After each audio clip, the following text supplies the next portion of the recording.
belajar finansial itu barengan semuanya. Siapa aja harus ikut ngebantuin untuk ngerjain. Ini program-program edukasi yang membuat kita untuk siap secara financial. Bahwa kita tahu bahwa makin kesini memang transaksi dengan digital, teknologi itu semakin penting sekali. Nah, mungkin aku mau nanya ke Mbak Egwina. Mbak Egwina, sebenarnya diperlukan oleh masyarakat saat ini itu seperti apa sih? Karena kan penggunaan teknologi semakin meningkat, keuangan di situ juga ada gitu ya. Apa yang dibutuhkan oleh masyarakat sebenarnya, Mbak Egwina? Karena kita memang sekarang sangat tinggi dari sisi digitalisasi, berarti inklusivitasnya itu udah jalan, tapi literasinya masih ketinggalan. Oh, Ya kan? Tadi Bu Sekar bilang untuk inklusi 70 sekian persen, tapi literasinya 30 sekian persen. Jadi kan ada gap yang luar biasa. Jadi aku senang banget ketika kemudian tim Goto Financial bilang mau bikin nih program yang khusus. Udah pernah dengar tentang finansial, tapi sekarang ada modulnya sendiri dari finansial. Jadi tim di Goto Financial ini yang kita pengen kerjain bareng-bareng. Jadi kalau edukasi itu harus dikeroyok, Aryo. Semakin banyak yang ngerjain, semakin bagus. Makanya kalau di kami maunya belajar finansial itu barengan semuanya. Siapa aja harus ikut ngebantuin untuk ngerjain ini karena PR-nya besar sekali.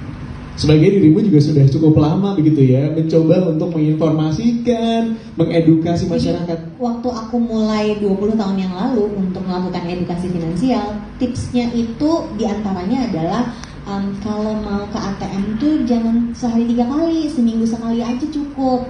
Itu dulu 20 tahun yang lalu. Tipsnya masih sama, tapi karena sekarang digital, top up-nya jangan sering-sering, bikin budget dong. Sebenarnya kan intinya masih sama ya, kita mesti punya anggaran harian dan mingguan. Tapi pas praktiknya sekarang udah digital, jadi masukin uang ke GoPay itu tentuin anggarannya mau berapa. Nah, komunikasi seperti ini yang harus kita refresh supaya 20 tahun yang lalu kan si umur di bawah 30 ini masih SD ya. Berarti tipsnya harus yang sesuai sama apa yang mereka lakukan sehari-hari. Makanya di digitalisasi dari sisi inklusi sama edukasinya harus barengan. Berarti memang harus berkembang sesuai dengan umurnya, zamannya, semuanya juga informasi dan juga literasinya juga harus terus berkembang gitu ya. Oke, ini juga mungkin aku penasaran kalau misalnya saat ini sudah ada finansiapnya gitu ya. Finansiapnya udah ada, berarti sudah membagikan informasi kepada masyarakat di luar sana. Terus layanan seperti apa lagi yang kemudian dibagikan oleh Goto Financial saat ini untuk membantu literasi masyarakat gitu ya. Mungkin dari masyarakat dan juga mitra usaha. Ada banyak, jadi kita finansial itu kan sebenarnya merupakan solusi non teknologi. Oke. Walaupun kita perusahaan teknologi, tapi ini solusi non teknologi karena memang sifatnya adalah ini program-program edukasi yang membuat kita untuk siap secara financial. Bagaimana kita bisa menumbuhkan financial kita, bagaimana kita juga bisa hemat, tips-tips untuk budgeting, pencatatan keuangan. Dan itu modul-modulnya banyak. Jadi kalau misalnya tadi kan saya udah ngomongin dari sisi konsumen, tapi saya misalnya ngomongin dari sisi mitra usaha. Mitra usaha yang ada di platform Goto Financial itu kan bisa dibagi. Ada yang menggunakan solusi Mitrans sebagai payment gateway. Oke. Ada Moka, point of sales, jadi kayak mesin kasir gitu kan. Kalau misalnya lihat ada beberapa toko-toko yang pakai Iya lagi ada aparat betul. Moka itu. Nah, Moka Mitrans mereka punya program-program sendiri. Misalnya Moka itu punya semacam kopda, namanya A Cup of Moka. Nah, itu bagaimana mereka ngumpulin kayak mitra-mitra mereka dan juga memberikan program edukasi.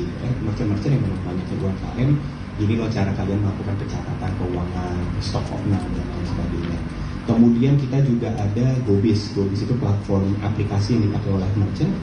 Kita punya program namanya Bincang Bisnis. Ada podcastnya juga. Jadi memang kita ini program yang kita lakukan dan emang harus sering-sering aja, nggak bisa bosan-bosan. Tadi Mbak Wina bilang emang harus rame-rame, harus rembukan. Karena kalau misalnya kita nggak bisa cuma ngomongin manfaat aja, tapi juga kewaspadaan. Contohnya bank aja sampai sekarang masih cuma ngingetin jangan share pin, jangan share pin ATM. Sama halnya juga dengan solusi digital gitu.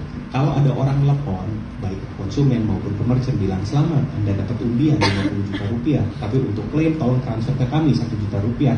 Nah, itu udah nggak logis kan. Nah itu kita juga harus terus ingatkan mereka bahwa tolong dong waspada. Jadi memang kita ada tadi Atap Moka, ada Bincang Bisnis, kemudian kita juga ada program yang kita sebut jaga, kalau misalnya jangan share pin, awas, gunakan akal sehat dan lain-lain. Jadi itu memang singkatan tips-tips yang kita sampaikan kepada konsumen. Jadi itu merupakan berbagai macam program yang sudah kami sediakan, baik dari sisi rekan usaha, bisnis maupun sisi pengguna. Ini juga aku ngelihat dari sisi konsumen GoPay juga ada yang menunjukkan